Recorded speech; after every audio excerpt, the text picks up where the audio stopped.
Buenas tardes. El libro que voy a exponer ahora, titulado Ciudades Rebeldes, del derecho a la ciudad a la revolución urbana, de David Harvey, que es un geógrafo estadounidense que tiene un método marxista de análisis de la sociedad. Y bueno, el texto comienza recordando los estudios de Henri Lefebvre.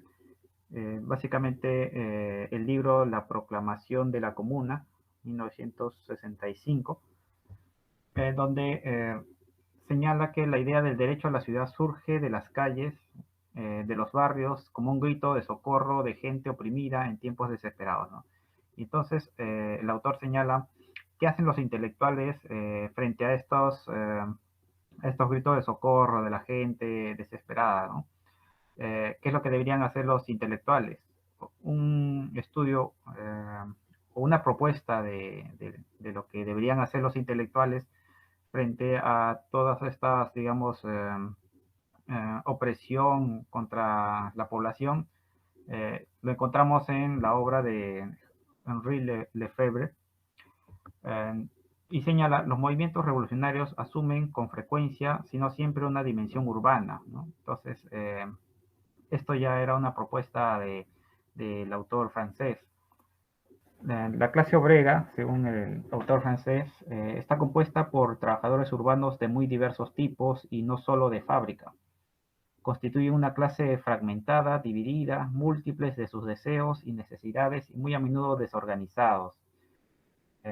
Además, existe un gran potencial revolucionario en estos movimientos sociales urbanos. Y bueno, es lo que David Harvey retoma mucho de las ideas de Lefebvre, ¿no? Como esta conciencia revolucionaria también puede estar en los movimientos sociales y no solo en la clase normalmente considerada como obrera, ¿no? De los sindicatos, que no se reduce, digamos, a los sindicatos, el tema de las protestas, el tema de que los trabajadores, ¿no? Propiamente de las fábricas, con el tiempo se han ido reduciendo, señala David Harvey, y se han empleado otros tipos de trabajos que no tienen mucho que ver con los trabajos de producción en fábricas.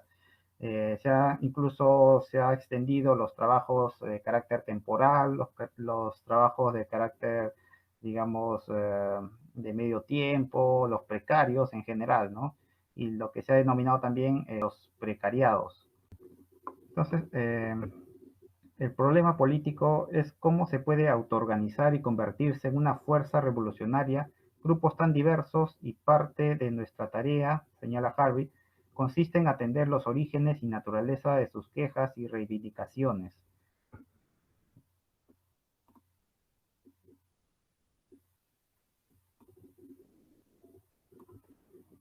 Lefebvre advirtió que la ciudad que habíamos conocido e imaginado en otros tiempos estaba desapareciendo rápidamente y que no podía ser reconstruida. Estamos hablando de los años 60, cuando escribió su libro.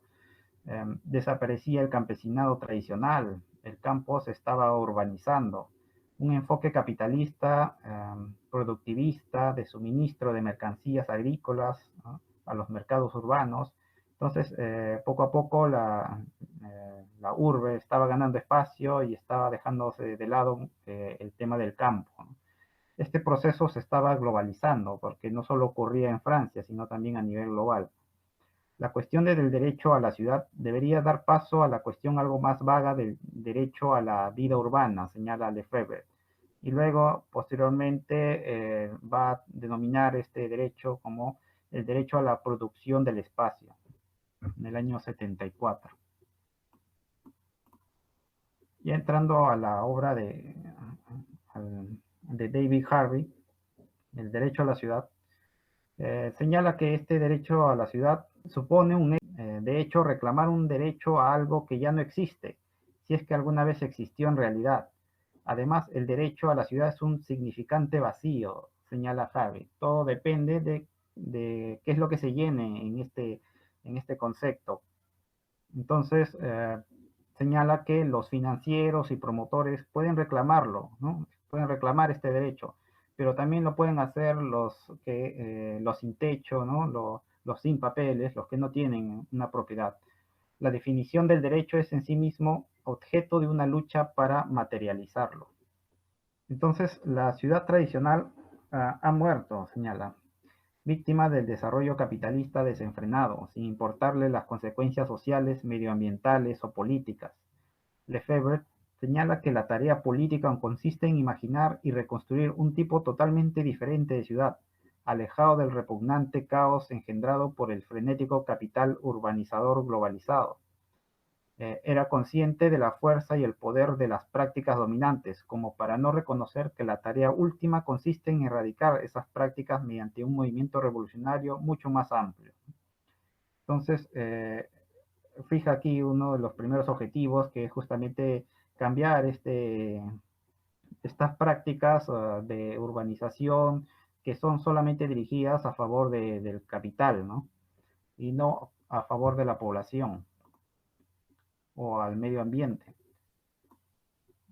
Entonces, más adelante, en el derecho a la ciudad, va a señalar que se trata de un derecho a cambiar y reinventar la ciudad de acuerdo con nuestros deseos. Es además un derecho más colectivo que individual, ya que la reinvención de la ciudad depende inevitablemente del ejercicio de un poder colectivo sobre el proceso de urbanización. Y siguiendo con la caracterización, va a señalar que reclamar el derecho a la ciudad en el sentido supone reivindicar algún tipo de poder configurador del proceso de urbanización, sobre la forma en que se hacen y rehacen nuestras ciudades y hacerlo de un modo fundamental y radical.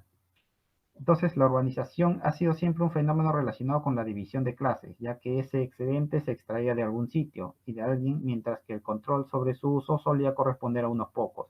Entonces, aquí no solo se refiere a la época del capitalismo, ¿no? Del periodo moderno, sino también desde la antigüedad.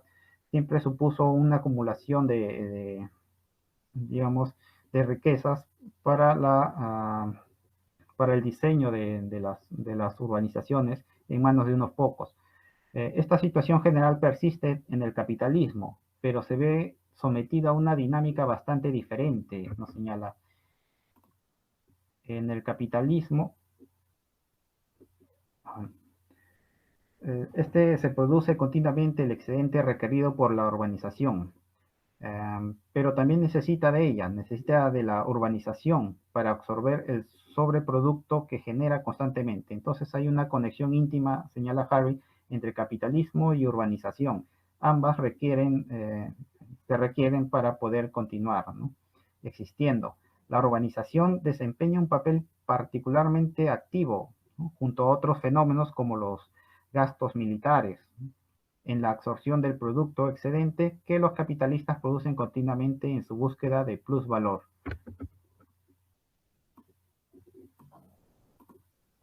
Toda esta primera parte, Harvey nos señala un marco teórico y también histórico de cómo se ha desarrollado este proceso de acumulación de capital y cómo se ha necesitado digamos, invertir estos excedentes en la propia urbanización.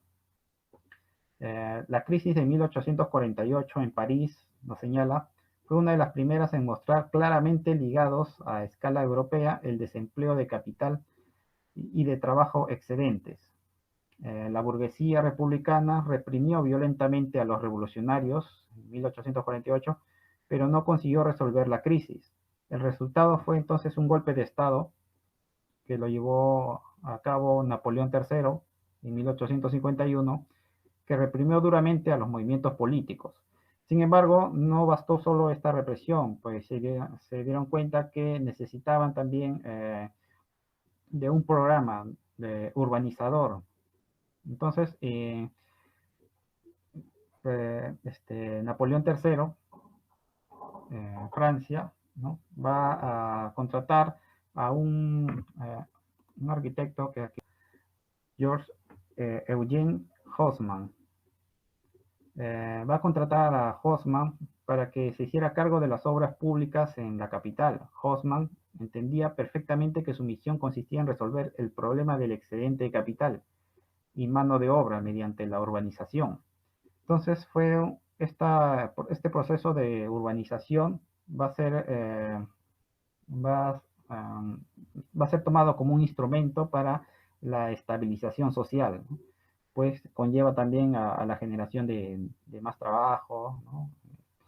Requirió de nuevas instituciones financieras e instrumentos de crédito. Claro, aquí ya se comienzan a solicitar, digamos, créditos para impulsar este proceso de urbanización a escala mayor, ¿no? que los tiempos anteriores. El agigantado sistema financiero cada vez más especulativo y las estructuras de crédito en las que se basaba se vinieron abajo, sin embargo, ¿no? En la crisis financiera de 1868. Que ha durado un aproximado de 15 años. Eh, Surgió entonces en 1971 lo que se ha denominado la Comuna de París. Eh, estos actos revolucionarios se debió en parte a la nostalgia de un mundo urbano al que Haussmann había destruido y al deseo de recuperar su ciudad, ¿no? Por parte de la población, de los desposeídos por sus obras. También se articularon visiones progresistas de una modernidad socialista alternativa. Claro que luego va a ser destruido estos intentos, ¿no? Por parte del Estado. El caso de Estados Unidos en 1942 también ocurre algo similar a lo que ocurrió en Francia, señala Harvey. El problema del capital excedente fue resuelto por la enorme movilización del esfuerzo de guerra. Estamos hablando, claro, tipos de 1942. Apareció una revista, señala Harvey, denominada Architectural Forum, una detallada evaluación de los esfuerzos de Haussmann, ¿no? Aquí en esta revista se describen todos los esfuerzos que hizo Haussmann en Francia, así como también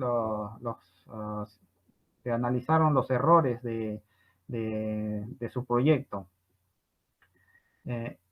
Y justamente el artículo estaba firmado por Robert Moses, que después de la Segunda Guerra Mundial hizo en la región metropolitana lo que Haussmann había hecho antes en París. Entonces eran proyectos similares. Entonces en Estados Unidos supuso, igual que en París, una transformación radical del modo de vida basado en la producción y comercialización de nuevos productos. La suburbanización, junto con la militarización, desempeñó un papel decisivo en la absorción de los excedentes del capital y trabajo en los años de la posguerra, pero a costa de vaciar el centro de las ciudades y dejarlas desprovistas de una base económica sostenible. Dio lugar a la crisis urbana de 1960, caracterizada por las revueltas de las minorías afectadas, principalmente a los afroamericanos, a los que se les negaba el acceso a la reciente prosperidad. Claro, todo este proceso urbanizador estaba dirigido básicamente a las clases capitalistas, a quienes tenían mayor poder económico. En cambio, a quienes poseían escasos recursos se les relegaba y cada vez más hacia las zonas periféricas de las ciudades.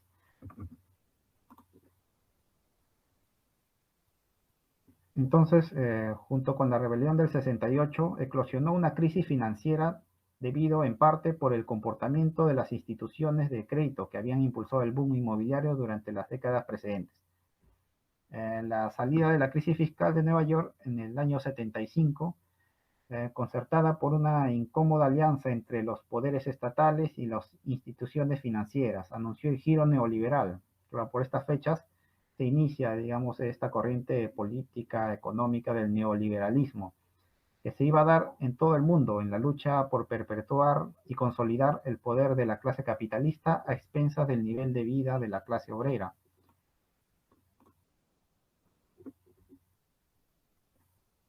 Entonces, el capitalismo internacional había entrado en una montaña rusa de crisis, ¿no? Y bancarrotas regionales hasta que sufrió un crack global en el año 2008. Esta crisis se concentró primero en las ciudades estadounidenses y sus alrededores, con consecuencias particularmente severas para los afroamericanos de bajos ingresos y hogares monoparentales a cargo de mujeres. La crisis básicamente fue generada también por el mal uso de los créditos. Los resultados de esta creciente polarización en la distribución de la riqueza y el poder están indeleblemente grabados en las formas espaciales de nuestras ciudades, en las que se va condensando progresivamente fragmentos fortificados, comunidades cercanas y espacios públicos privatizados bajo una vigilancia constante, ¿no? Este es, digamos, el resultado de estas políticas neoliberales en el proceso de urbanización, en donde se va a relegar a la población con menos recursos a las zonas periféricas, y señala que la protección neoliberal de los derechos de propiedad privada y sus valores se convierte en una forma hegemónica de política incluso para la clase media baja. Aquí tenemos, por ejemplo, el que se ha denominado el Muro de la Vergüenza, que divide los distritos de San Juan de Miraflores y Surco, ¿no? Es un muro que ha sido construido supuestamente para que no ingresen personas de mal vivir al otro lado, ¿no? Al lado de Surco, y así. Y bueno, no he visto muchas investigaciones sobre este tema, pero que es un buen ejemplo de cómo se encuentran polarizadas, ¿no? eh, las ciudades, ¿no? Este proceso urbanizador dentro de un contexto neoliberal, ¿no? Es un ejemplo que no pone Harvey, sino que yo le he agregado, ¿no? Existe una alternativa urbana y en tal caso, ¿de dónde podrá provenir? Señala Harvey. Para hacer surgir la nueva geografía urbana del derrumbe de la antigua se requiere siempre violencia, señala. Y esto lo ejemplifica en el caso de Haussmann, en Francia, que hizo derribar los viejos barrios de París empleando poderes excepcionales de expropiación, supuestamente en beneficio público, la restauración ambiental y renovación urbana, ¿no? Consiguió así expulsar en realidad deliberadamente del centro de París, junto con las industrias insalubres, a gran parte de la clase obrera y otros elementos rebeldes que constituían una amenaza para el orden público y para el poder político.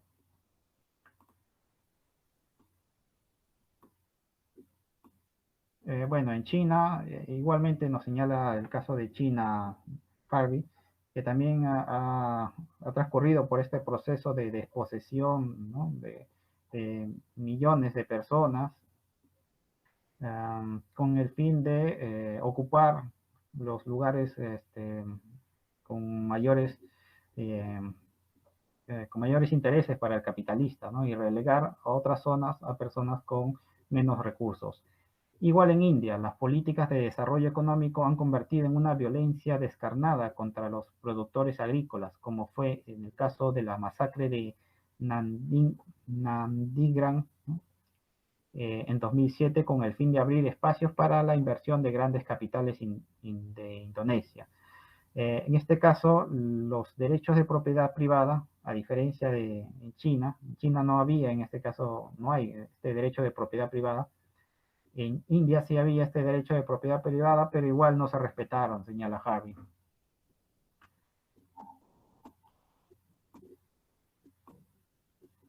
Lo mismo ocurre cuando se otorgan derechos de propiedad privada a poblaciones, bueno, él señala ocupas, o sea, estas personas que ocupan un lugar, una vivienda, pero no tienen un registro, no tienen, digamos, un título, ¿no? de propiedad.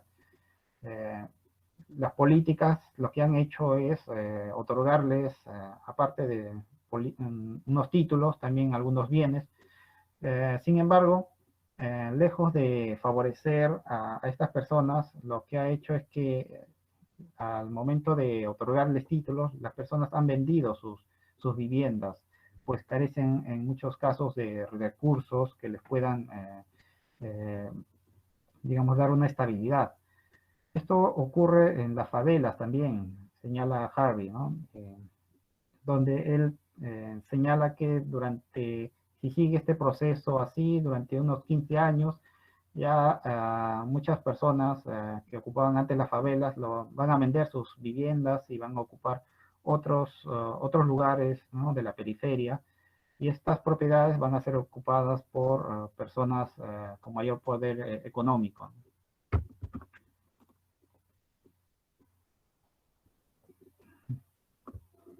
La urbanización ha desempeñado un papel crucial en la absorción del excedente del capital, señala Harvey, y lo ha hecho a una escala geográfica cada vez mayor, pero a costa de impetuosos procesos de destrucción creativa. La destrucción creativa es un término que proviene de la tradición marxista de Schumpeter, donde se señala que el capitalismo destruye y reconfigura órdenes económicos pasados, ¿no? Es un proceso de destrucción continua, que implica, entonces, este proceso urbanizador va a implicar la disposición de masas urbanas de cualquier derecho a la ciudad. Periódicamente esto da lugar a rebeliones como la de París en el año 1871, cuando los desposeídos se alzaron reclamando el derecho a la ciudad que habían perdido. Y estas rebeliones se repiten en muchos países, ¿no?, como Estados Unidos también. Sin embargo, señala Harvey que hay atisbos de rebelión en todas partes, ¿no?, en China, India, en la propia Latinoamérica, en África también. En todas partes surgen movimientos autónomos y hasta en Estados Unidos, señala. Hay indicios políticos que sugieren que la mayoría de la población piensa como un malestar las terribles desigualdades del país. Sin embargo, estos movimientos apenas se encuentran vinculados entre sí, ¿no? Este es un gran problema que detecta Harvey, que si bien hay muchos movimientos alrededor del mundo, hay muy poca conexión entre estos movimientos que les pueda dar una mayor fortaleza. Entonces, ¿qué se debería exigir dirigido a los movimientos sociales, ¿no? Una vez que se organicen, ¿qué es lo que se debería exigir? Un mayor control democrático sobre la producción y el uso de excedentes, en primer lugar. También tener excedentes, señala, no es malo de por sí. De hecho, en muchas situaciones es crucial para la supervivencia.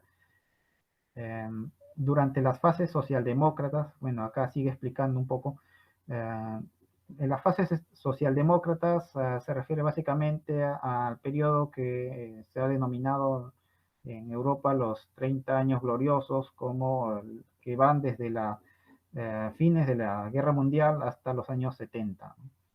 Entonces, durante estas fases socialdemócratas, la proporción de excedente recaudado por el Estado aumentó significativamente. Sin embargo, el proyecto neoliberal que surge a partir de los años 70 ha estado orientado, señala, a la privatización del control sobre el excedente. Entonces, el excedente ya no era ya dirigido al Estado y con una finalidad social, sino que este excedente era dirigido ahora a las clases capitalistas, ¿no?, en su mayor parte. Y esto se puede comprobar, señala Harvey, en cómo se ha mantenido el PBI a partir de los años 70. Entonces, acá señala, ¿no?, el PBI de los países de la OCDE se ha mantenido constante desde la década de los 70. El principal logro del asalto neoliberal ha sido impedir que siguiera aumentando el PBI como lo hizo durante los años 50 y 60. El año 2007 fue desastroso para Estados Unidos. Estamos hablando de un año antes incluso de la crisis del 2008. Muchos barrios, incluso comunidades preurbanas enteras, quedaron prácticamente vacíos debido a las prácticas crediticias depredadoras de las instituciones financieras. Entonces las personas no tenían cómo pagar después estos créditos y tenían que ser desalojados. ¿Por qué no extendieron la Reserva Federal y el Tesoro estadounidense?, señala Harvey, ¿no?, su ayuda de liquidez a medio plazo a los hogares amenazados con el desahucio. Dice desahucio, pero puede entenderse como desalojo también. Hasta que la reestructuración de la hipoteca con un tipo de interés razonable resolvieran parte del problema. Y luego señala, ¿no? La regla ideológica neoliberal refiere que en caso de conflicto entre el bienestar de las instituciones financieras y la del pueblo, que va a ser el pueblo el que va a cargar con todos los gastos, ¿no? Y no las instituciones financieras. Entonces, vamos a ver que en el título Las raíces urbanas de la crisis capitalista, señala Harvey que desde mediados de la década de los 80, la política neoliberal aplicada, por ejemplo, en toda la Unión Europea, concluyó que la redistribución de las riquezas a las barriadas, ciudades, regiones menos aventajadas era inútil y que los recursos debían canalizarse, por el contrario, hacia los polos de crecimiento empresarial más dinámicos. Y señala, ¿no? Es una versión especial del goteo, ¿no? Que el goteo se encargaría de resolver eh, en un proverbial largo plazo que nunca llega en realidad. Esas latosas desigualdades regionales, espaciales y urbanas. Entonces, esa misma política que se aplica en la economía también se aplica en el proceso de la urbanización, señala Harvey. Bueno, luego menciona un informe del Banco Mundial del año 2009, donde, si bien su interés eh, era un interés también dirigido a las urbanizaciones, ¿no? Cómo se relacionan con el crecimiento económico. Harvey hace unas críticas a este informe y señala que no se contrataron geógrafos o historiadores, sino solamente economistas. Y simplemente continuaron con estas políticas, ¿no? Del neoliberalismo. Um, Nunca se cuestiona en este informe la idea de que una ciudad le puede ir bien en términos de acumulación de capital, aunque a su población, aparte del sector privilegiado, y al medio ambiente les vaya mal. No se cuestiona esto. Se promueve la proliferación de urbanización periférica que consume mucho más suelo y energía de lo que será razonable para la sostenibilidad del planeta como hábitat para la población. Eh, y aquí en el capítulo relacionado con la perspectiva marxista, aquí también hace una crítica Harvey a cómo los propios marxistas tradicionales no han incidido en el problema de la urbanización. Y unos pocos, entre los cuales él se encuentra, señala que sí han dado su voz de protesta. Si no se acaba por entender, señala, el papel del mercado inmobiliario en la generación de las condiciones para las crisis del 2007-2009 y sus secuelas de desempleo y austeridad, es porque no hay ningún intento de integrar una comprensión del proceso de urbanización y de formación del entorno construido en la teoría de las leyes dinámicas del capital.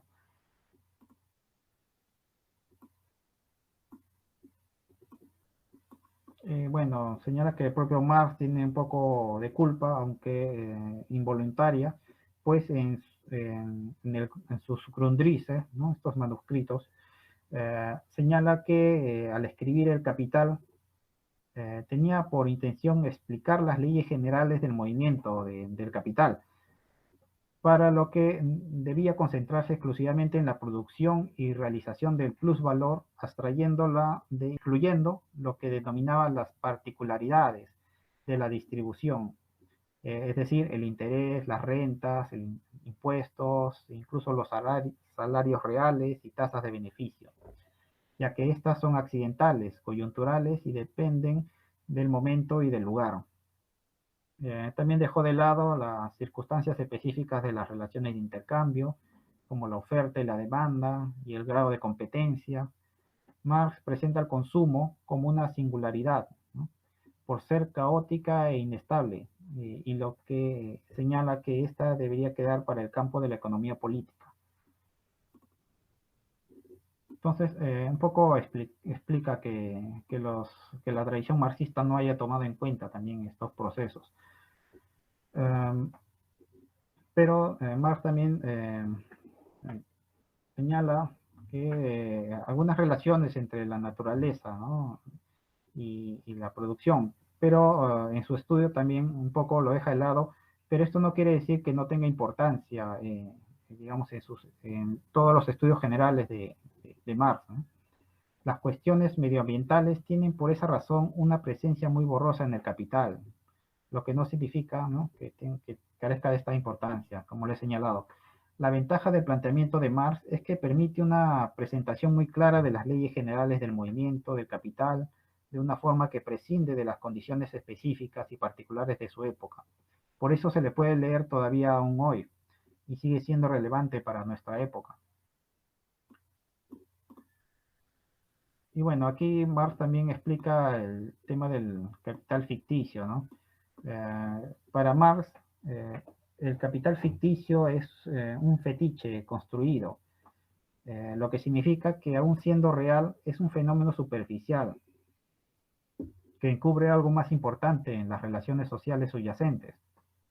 Y bueno, aquí un ejemplo, ¿no?, de cómo el capital es ficticio señala que un banco cuando presta, por ejemplo, al Estado y el Estado cuando lo devuelve con intereses, supuestamente nos daría a entender que el Estado ha generado un valor, pero en realidad cuando el banco le presta, este dinero no está dirigido en muchas ocasiones digamos, a aumentar el valor del dinero, sino a otros fines, como por ejemplo la guerra, señala Harvey. Y esto se repite también en el caso del préstamo a un consumidor, cuando compra una casa y este devuelve el dinero con intereses, ¿no? Esto no quiere decir que la casa de por sí haya producido un valor. Para Marx, el interés que se paga proviene de la producción del valor en otro lugar, impuestos o extracción directa de producción de plusvalor o gravámenes e ingresos, ¿no?, salarios y beneficios, y el único lugar donde se crea el valor y plusvalor es en el proceso laboral de producción. Entonces aquí viene esa crítica de cómo los bancos prestan continuamente, incluso hay préstamos de un banco a otro, ¿no?, del banco central a otro banco. Eh, Todo este proceso genera finalmente también en esta teoría marxista una crisis, ¿no?, una crisis constante en el capital. La acumulación de capital mediante la urbanización. La urbanización ha sido uno de los medios clave para la absorción de los excedentes del capital y de trabajo durante toda la historia del capitalismo. Ejerce una función muy particular en la dinámica de acumulación de capital debido a los largos periodos de trabajo y de rotación y la larga vida de la gran mayoría de las inversiones en el entorno. Hay prácticas urbanas predadoras. Marx y Engels señalaban que en su manifiesto comunista, que una vez que el trabajador recibe su salario, este salario posteriormente va dirigido también en gran parte a los capitalistas a través por ejemplo, de los prestamistas, ¿no?, a través del casero, señala el casero, ¿no?, el vendedor, ¿no?, en las tiendas. Entonces, este dinero también puede ser retornado al capitalista, eh, y esto también nos da a entender que el capitalismo puede explotar no solo a través del trabajo, señala Harvey, sino también a través de instituciones financieras, ¿no?, que endeudan a la población. Los marxistas han relegado tradicionalmente tales formas de explotación y la lucha de clases que surge inevitablemente en torno a ellas, ¿no?, a un segundo plano en su teorización. Y señala que lo que ha venido ocurriendo desde el crack de 1929 de Estados Unidos es asombroso. Ha ocurrido muchos desalojos, más de 1 millón a lo largo del 2010, que han sido ilegales y no directamente fraudulentos. Esto lo señala para poder ejemplificar cómo hay una explotación también en estos aspectos, fuera del ámbito de las fábricas o el ámbito de trabajo. Y es ahí justamente donde residen o apuntan los movimientos sociales, ¿no? Otros casos, en 1990 surge una creciente oleada de acumulación por desposesión en ciudades como Baltimore, Cleveland, Detroit, Buffalo y otras. Tales prácticas generalizadas son sistemáticamente ejercidas sobre poblaciones vulnerables. Y bueno, aquí también pone el ejemplo de China, ¿no? Que ocurre algo similar. Señala el precio de las viviendas, cómo han aumentado básicamente en las principales ciudades, hasta un 800%, dice, en ciudades como Beijing, Shanghái, ¿no? Desde el año 2007. Las colosales adquisiciones de suelo y desplazamiento de proporciones legendarias en algunas de las principales ciudades, más de 3 millones de personas desplazadas en Beijing durante los últimos 10 años, indican que junto a un enorme impulso urbanizador, se da en la totalidad de China un proceso muy activo de desposesión. Entonces, la propuesta de Harvey es justamente esa, ¿no? Reclamar la ciudad para la lucha anticapitalista. Si la urbanización es tan decisiva para la acumulación del capital y si las fuerzas del capital y sus innumerables aliados deben movilizarse incansablemente para revolucionar periódicamente la vida urbana, esto conlleva inevitablemente algún tipo de lucha de clases, señala Harvey. Y también la historia de las luchas de clases que tienen como base el proceso urbanizador es impresionante. Señala, ¿no? Aparte de los ejemplos que hemos mencionado, también muchos otros, aquí señala posteriores acontecimientos a los del caso francés, lo tenemos en el Soviet de Petrogrado, las comunas de Shanghái de 1927-1967, la huelga general de Seattle en 1919, Barcelona en la Guerra Civil Española, el Cordobazo de 1969, las batallas urbanas en Estados Unidos durante la década del 60, entre otros. Entonces, el espacio urbano, señala Harvey, funciona como un ámbito relevante de acción y rebelión política. Se acostumbra a estimar la eficacia de las protestas políticas según su capacidad para trastornar la economía urbana. Y aquí pone un ejemplo del caso de las protestas de los inmigrantes en el año 2006, como reacción a una ley que criminalizaba, digamos, a los inmigrantes indocumentados. Entonces se organizaron de tal modo que paralizaron a esta ciudad y tuvo como resultado justamente la derogación de esta ley. Sin embargo, Harvey señala que estos grupos numerosos fueron rápidamente disueltos, pues había no había una unión en estos grupos. Básicamente había un grupo de latinoamericanos y había un grupo de afroamericanos, que digamos, explica Harvey, que este rápido proceso de desunión se implicó justamente a esto, ¿no? Esta, que hubo una política de desunirlos, como señala aquí, ¿no? Que hubo una propaganda de los medios de derecha sobre las penalidades de los afroamericanos, ¿no? Se inclinaron por los afroamericanos y señalaban que estos estaban siendo despojados de sus empleos por los inmigrantes ilegales latinoamericanos, ¿no? En un afán de desunir este movimiento.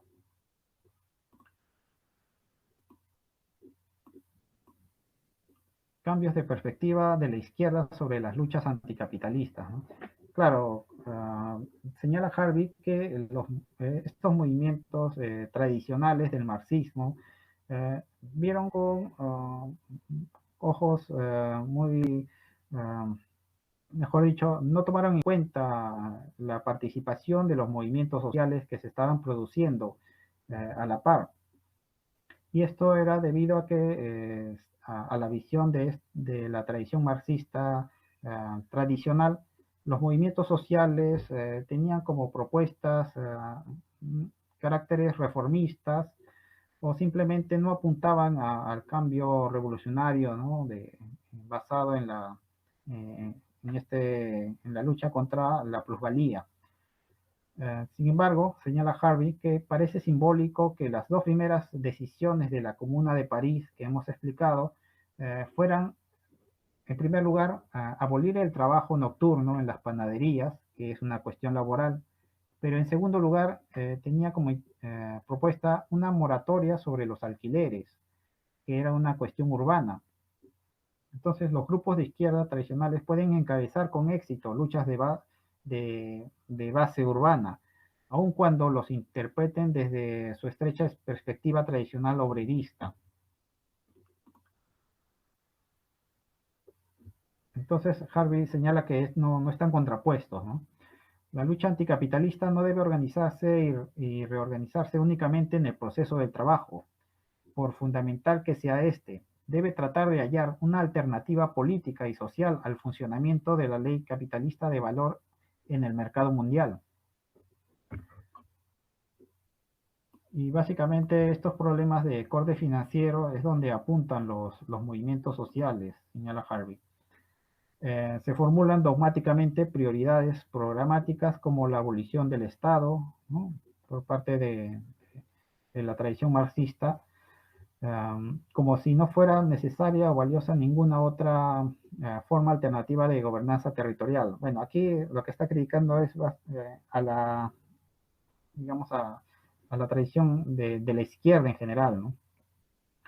Eh, Otros grupos, en cambio, concentran sus esfuerzos en la recuperación de nociones antiguas e indígenas de derechos de la naturaleza o insisten en que debe prevalecer por encima de la puesta en práctica de una política anticapitalista las cuestiones de género, raza, anticolonialismo o indigenismo.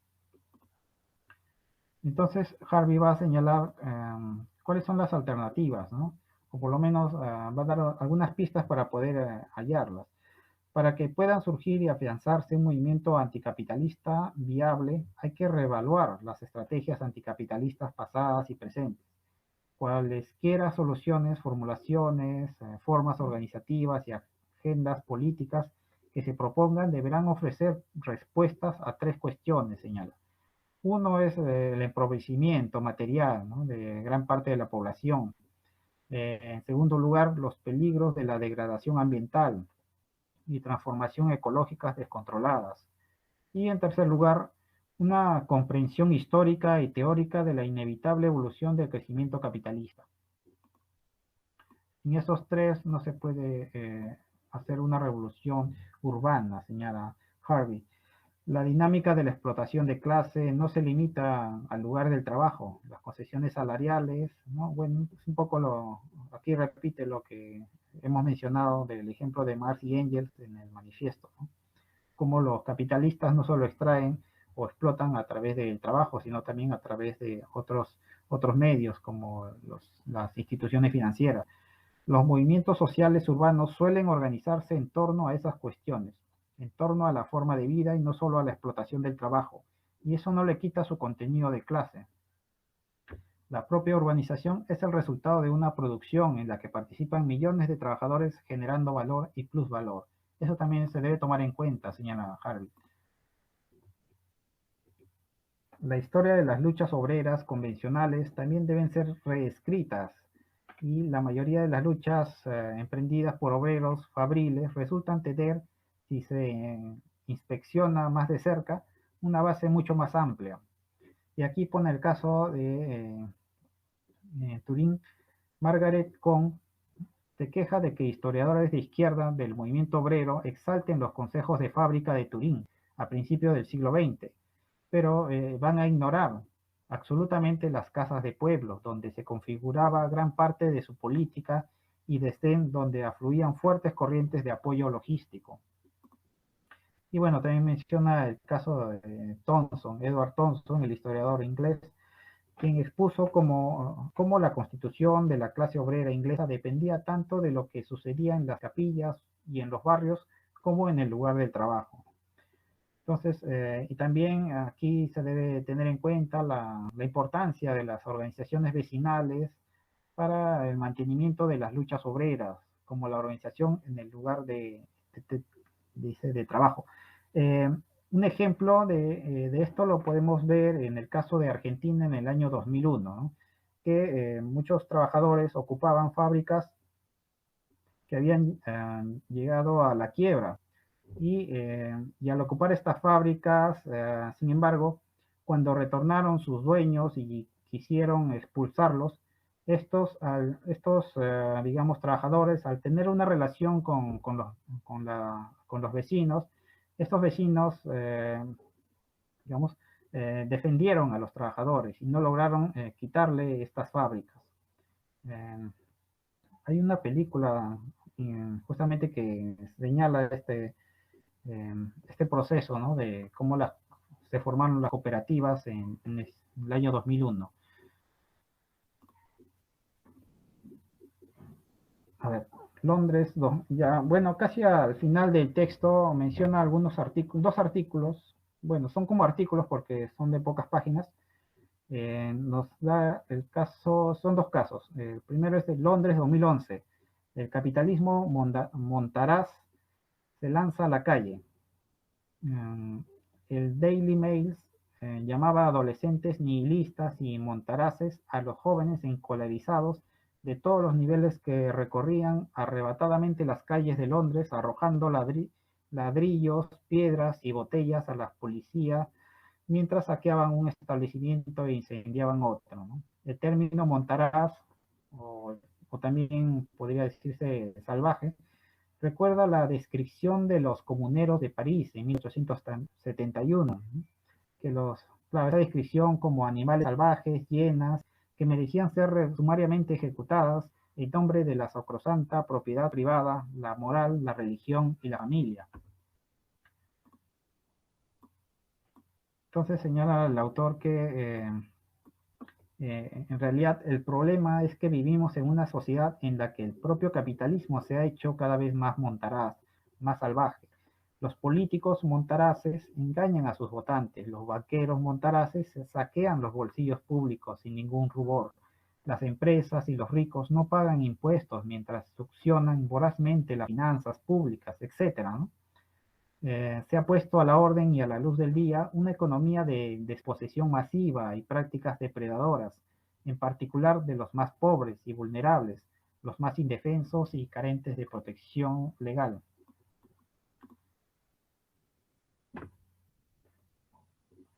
El capitalismo montaraz o salvaje debería ser juzgado por crímenes contra la humanidad y por crímenes contra la naturaleza.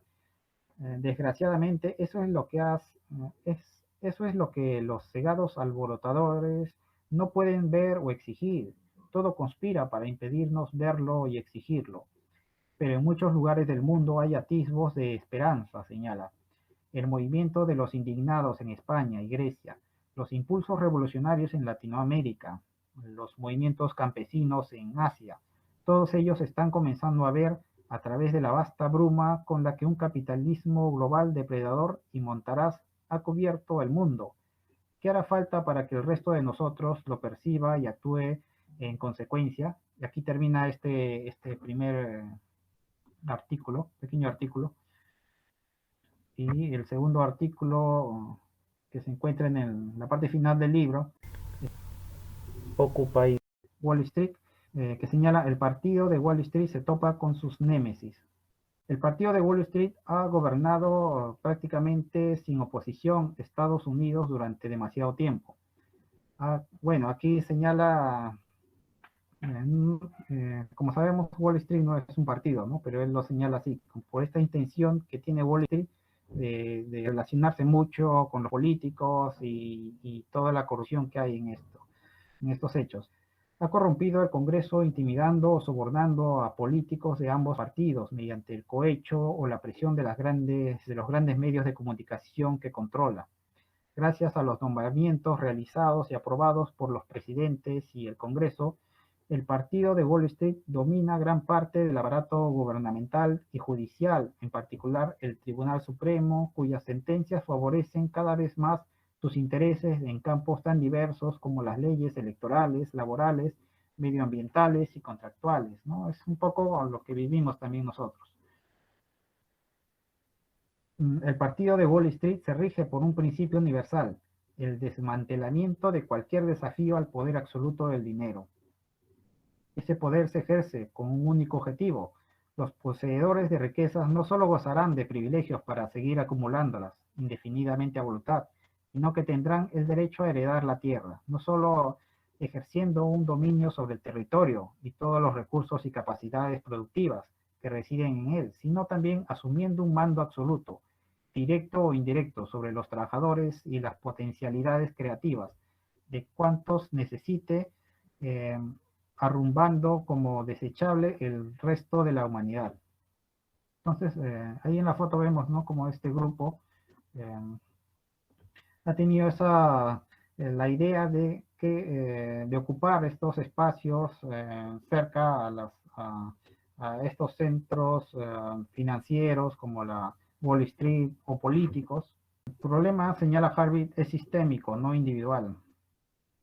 Entonces, estos movimientos eh, entrañan la ocupación de un espacio público, señala, central, cerca de donde se asientan muchas de las palancas del poder, y al poner cuerpos humanos en ese lugar convierten en espacios públicos en un bien común político, un lugar para el debate y la discusión abierta sobre las maniobras del poder y cómo frustrarlas.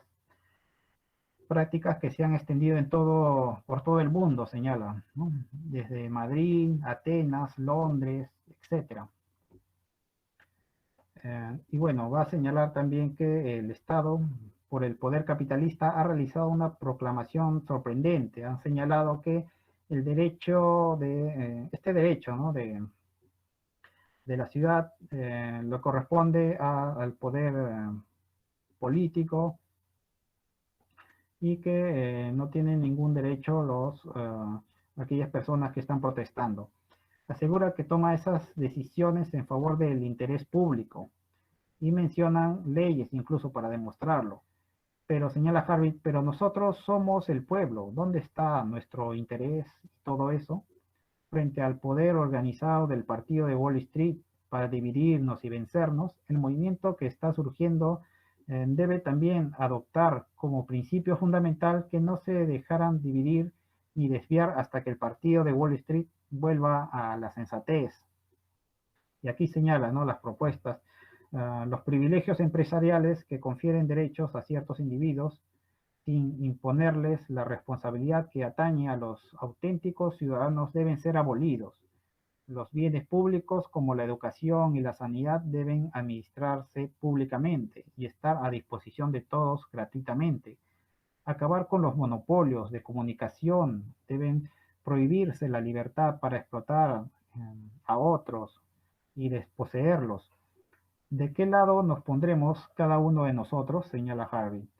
¿Qué calle ocuparemos? El tiempo lo dirá, pero lo que sabemos es que ha llegado el momento que el sistema no solo está descompuesto y al descubierto, sino que parece incapaz de ninguna otra respuesta que no sea la represión. Muchas gracias.